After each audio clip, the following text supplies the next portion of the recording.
la corporalidad, ¿no? Ningún esfuerzo ha de quedar exento de circunscripción este plan de racionalización política que comportan las disciplinas. El emplazamiento de los individuos, el empleo constante del tiempo, con su consiguiente adicción o capitalización, y la combinatoria de las fuerzas individualizadas son algunas de las técnicas que, según Foucault, aporta el nuevo poder laico. Y el poder laico, digamos, opera también en analogía con cualquier otro tipo de poder, ¿no? Aunque sea laico, no significa necesariamente que sea mejor. Ahora, me voy a algunas cosas que me llamaron poderosamente la atención.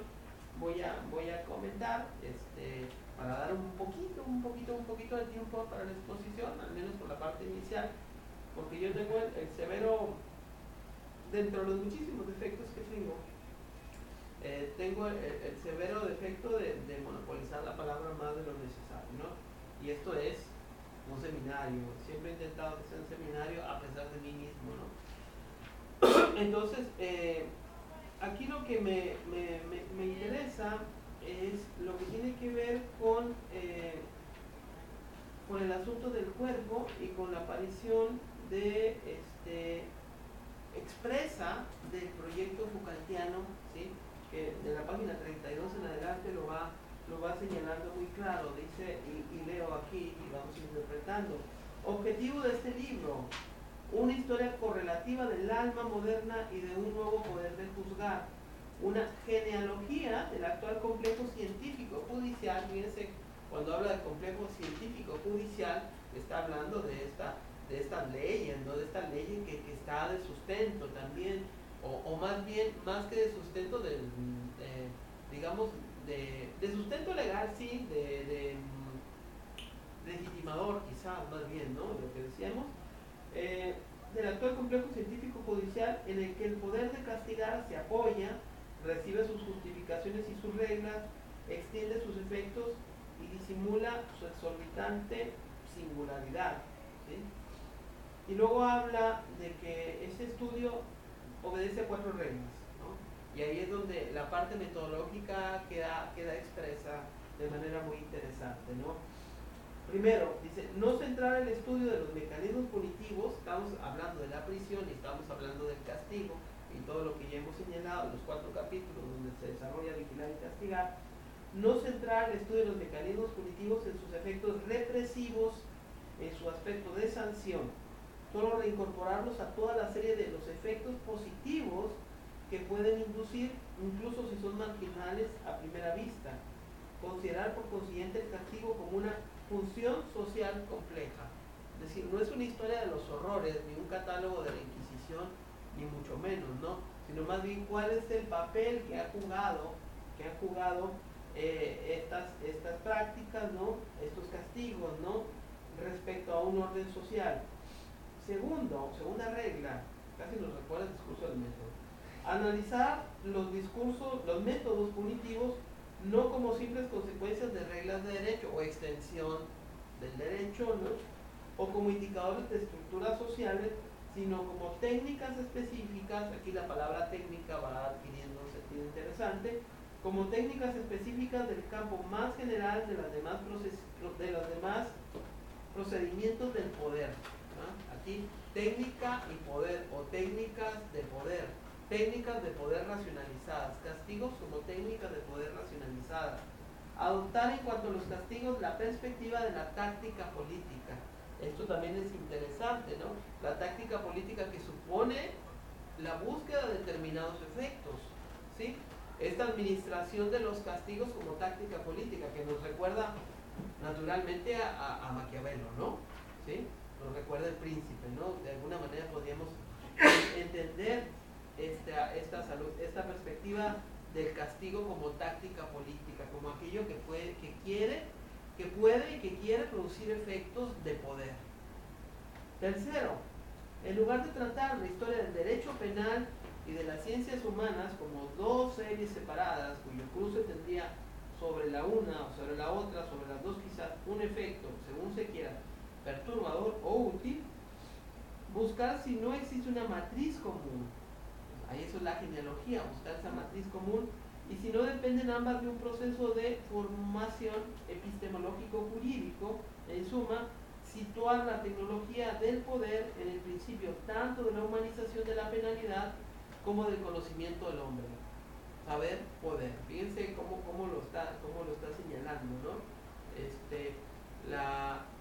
El aumento del conocimiento del poder del hombre mismo como medio por el cual se va a racionalizar el castigo. 4. Examinar si esta entrada del alma, conciencia, en fin, examinar si esta entrada del alma, el no cuerpo, vaya, en la escena de la justicia penal y con ella la inserción de la práctica judicial de todo un saber científico, todo basado en una idea de verdad, ¿no? basada en una metodología específica, no es el efecto de una transformación en la manera en que el cuerpo mismo está investido por las relaciones de poder. En síntesis, dice Foucault, tratar de estudiar la metamorfosis, el cambio, la transformación de los métodos punitivos a partir de una tecnología política del cuerpo donde pudiera leerse una historia común de las relaciones de poder y de las relaciones de objeto. De suerte que, por el análisis de la benignidad penal como técnica de poder, o sea, cómo se va configurando este cambio en las prácticas, pudiera comprenderse a la vez como el hombre, el alma, el individuo normal o anormal, han venido a doblar el crimen como objeto de la intervención penal y como un modo específico de sujeción ha podido dar nacimiento al hombre como objeto de saber para un discurso con estatuto científico, ¿no? Luego señala el proyecto, señala digamos, señala que él no es el primero en decirlo, por supuesto, y señala también el objetivo o la tesis o la hipótesis de la cual parte este proyecto. Prometo que ya voy a terminar, prometo. ¿Sí? Dice, pero podemos indudablemente, la página 34, plantear la tesis general de que en nuestras sociedades hay que situar los sistemas punitivos en cierta economía política del cuerpo, incluso si no apelan a castigos violentos o sangrientos, incluso cuando utilizan métodos suaves que encierran o corrigen, siempre es del cuerpo de lo que se trata, del cuerpo y de sus fuerzas, de su utilidad, de su docilidad, de su distribución y de su sumisión. Es legítimo hacer una historia de los castigos que tenga como trasfondo las ideas morales o las estructuras jurídicas, pero ¿es posible hacerla sobre la base de una historia de los cuerpos desde el momento en que pretenden no tener ya como objetivo sino el alma secreta de los delincuentes? Más adelante dice, pero el cuerpo también está directamente inmerso en un campo político, ¿sí? La politicidad del cuerpo. Las relaciones de poder lo convierten en una presa inmediata, lo cercan, lo marcan, lo doman, lo someten a suplicio, lo fuerzan a trabajos, lo obligan a ceremonias, exigen de él signos en diversas prácticas. No estamos hablando solamente de las prácticas punitivas, tal cual, ¿no? Las prácticas punitivas relacionadas con la prisión, también en la confesión, también hay, por ejemplo, este tipo de cosas. Este cerco político del cuerpo va unido en función de relaciones complejas y recíprocas a la utilización económica del cuerpo. El cuerpo en una buena parte está imbuido de relaciones de poder y de dominación o de dominio como fuerza de producción, pero su constitución como fuerza de trabajo son imposibles si se halla inmerso en un sistema de sujeción. El cuerpo solo se convierte en fuerza útil cuando es a la vez cuerpo productivo y cuerpo sometido, ¿sí? Volvemos al asunto de la racionalización, ¿no? Cuerpo productivo en el sistema de la racionalización social, cuerpo sometido justamente en esta racionalización del cuerpo. No obstante, este sometimiento no se obtiene, estos fines, que son los fines que permiten el desarrollo de las fuerzas productivas, el desarrollo del sistema mismo, este sometimiento, doble sometimiento, no solamente sobre la vía de la violencia y del uso de la violencia por quien tiene el monopolio de la violencia, sino también sobre la ideología. Y en eso coincide, digamos, con una interpretación marxista, ¿no? con esta idea de los aparatos ideológicos, aunque no lo esté planteando de esa forma, por supuesto, ¿no? Pero es decir, cuáles son los instrumentos y los medios por los cuales es posible justamente esta racionalización del cuerpo en la doble vía.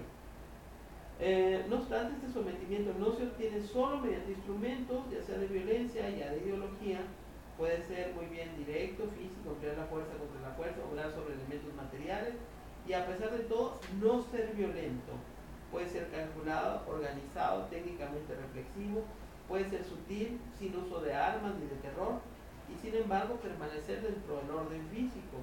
Puede existir un saber del cuerpo, que no es exactamente la ciencia de su funcionamiento, y un dominio de sus fuerzas que es más que la capacidad de vencerlas. Este saber y este dominio constituyen lo que podría llamarse la tecnología política del cuerpo, ¿sí? Esta tecnología, dice, es una tecnología difusa, ¿sí? Está por todas partes, ¿no? Opera a niveles muy distintos, dice, pero ella misma en sus mecanismos y en sus efectos se sitúa en un nivel muy distinto. Se trata de una microfísica del poder, ¿no? Poder que está permeando por todas partes.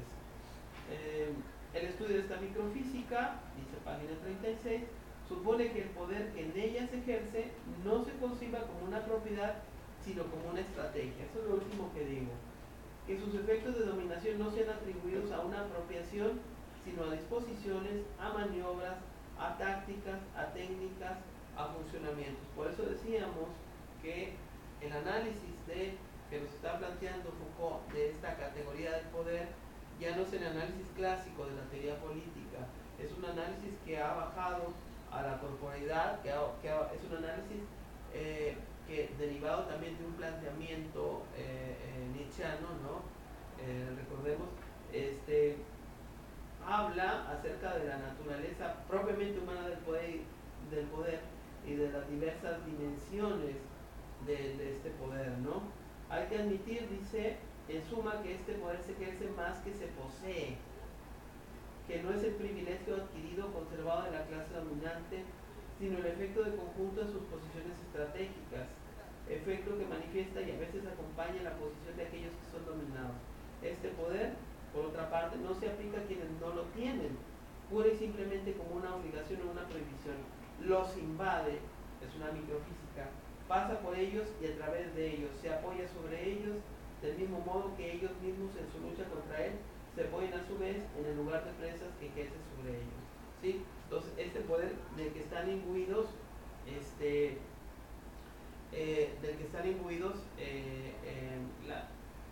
los seres humanos, ¿no? En el rol de dominantes y dominados, ¿no? Y en la siguiente página dice, el derrumbamiento de estos micropoderes no obedece a la ley del todo nada, no se obtiene de una vez para siempre por un nuevo control de los aparatos, ni por un nuevo funcionamiento o la destrucción de las instituciones. ¿En qué está pensando Foucault? En las revoluciones, es decir, las revoluciones sociales destruyen la base de operación de estos micropoderes, de esta microfísica del poder, o simplemente reorganizan de nuevas formas esta operatividad del poder en los cuerpos, ¿sí? Quizás haya que renunciar, dice, también a toda una tradición que hace imaginar que no puede existir un saber, sino allí donde se hayan suspendido las relaciones de poder, pero eso es fantasioso, eso es utópico, eso no existe, ¿no? Y que el saber solo puede desarrollarse al margen de sus combinaciones, de sus exigencias y de sus intereses. Quizás haya que renunciar a creer que el poder vuelve loco y que en cambio la renuncia al poder es una de las condiciones con las cuales se puede llegar a ser sabio, ¿sí? Como si pudiéramos renunciar al poder. Recordemos, insisto, a Nietzsche, ¿no? Esta categoría del poder, de la voluntad del poder, como una de las fundamentales, ¿no? Como también una de las fundamentales que habla de la proyección de la vida misma, ¿no? Esta voluntad de poder, que es voluntad de apropiación. Que el poder y saber se implican directamente el uno al otro, que no existe relación de poder sin constitución correlativa de un campo de saber ni de saber que no suponga y no constituya al mismo tiempo relaciones de poder. Hay que considerar, por el contrario, que el sujeto que conoce los objetos que que conocer, y las modalidades de ese conocimiento son otros tantos efectos de esas implicaciones fundamentales del poder saber y de sus transformaciones históricas. En suma, no es la actividad del sujeto de conocimiento, aquí está la crítica epistemológica, lo que produciría un saber, que es la manera clásica en que hemos pensado el asunto del conocimiento, un saber útil o renuente al poder, sino que el poder saber, esta dupla, los procesos y las luchas que lo atraviesen y lo constituyen, son los que determinan las formas y los dominios posibles de conocimiento, ¿no? Entonces, le dejo allí, en realidad casi me lleva a todo, pero yo quería señalar, aunque volvamos sobre ello, una vez que haya cesado el odio del compañero por andarle aquí tumbando los temas, pues ya al principio es lo único que queda, ¿no? ¿Perdón? Pues ya al principio es lo único que queda, ¿no? No, pero bueno, igual retomaremos el asunto, ¿no? Yo lo que quería señalar, porque naturalmente me interesaba que destacáramos pues el punto de partida, ¿no? Por toda esta proyección que van a tener estos conceptos en el propio proyecto de Foucault, ¿no? Y la proyección no solamente en Foucault, sino en la filosofía contemporánea misma, ¿no? En la proyección del análisis de la corporeidad o de la corporalidad, ¿no? Y de su vinculación con la política, ¿no? De los análisis en particular de la biopolítica, que son temas que se discuten hoy en la filosofía y temas que tienen que ver con este presente, ¿no? No sé, algún comentario, esto sería así como un primer intento, y si quiere empezamos o le damos más tiempo o no sé. ¿Usted decide? Pues ahorita sí que no nos va a alcanzar a dar lo primero, ¿no? La parte histórica de los castigos.